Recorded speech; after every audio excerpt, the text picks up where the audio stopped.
I came here when I was 12. My mother had been divorced from an abusive father, so she decided to come to the U.S. for something better for my sister and I. We arrived in Austin, Texas, where I went to the public schools there. So I remember the first time that I told someone that I was undocumented, it was my ESL teacher, and then my counselor, who actually followed me through until high school. And so they knew very much my story. And I think they both felt troubled and couldn't figure out how come this student who's an honor student who has received recruitment letters from Yale cannot go to college. They just couldn't understand why or what was so wrong with the system. But I feel that teachers are not only at the forefront when they hear I am undocumented and they don't know what to do, but also because I'm sure they face many of the students whose parents are getting deported, who all of a sudden the parent doesn't come to pick up that child, and then later on you find out, you know what, the parent just got deported. And so it's not an issue that only affects undocumented immigrants, it's an issue that affects every single person in this country.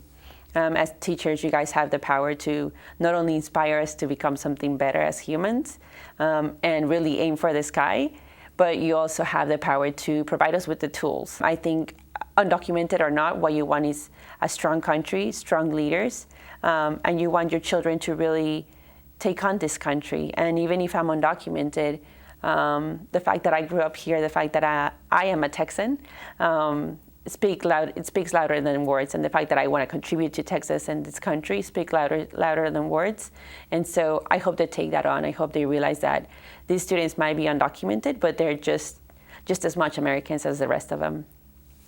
Being at the State of the Union was one of the most unforgettable days in my life. It was not only historic for immigrants in this country, but for the entire nation. I think it was really a step forward in the civil rights fight of having undocumented immigrants at the State of the Union. So my mom called me because she saw there was an article on Facebook about me attending the State of the Union, and she was like, "Are you attending?" And I was like, "Yes." And she's like, "I am so proud of you.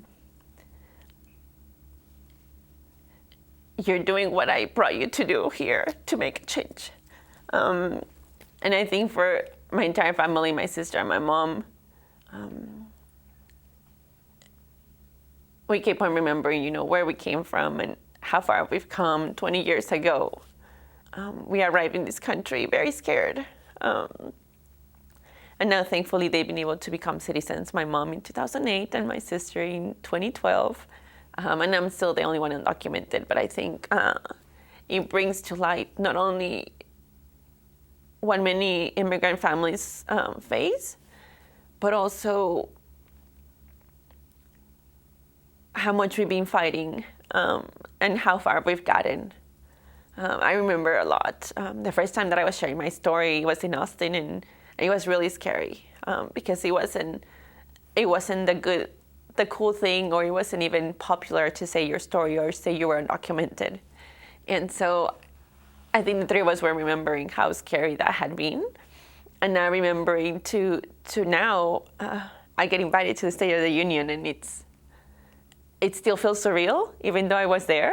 And I'm still really taking it in, taking in what it means to our community, and taking in what else can we do to not only be invited to a State of the Union, but to actually become citizens of this country.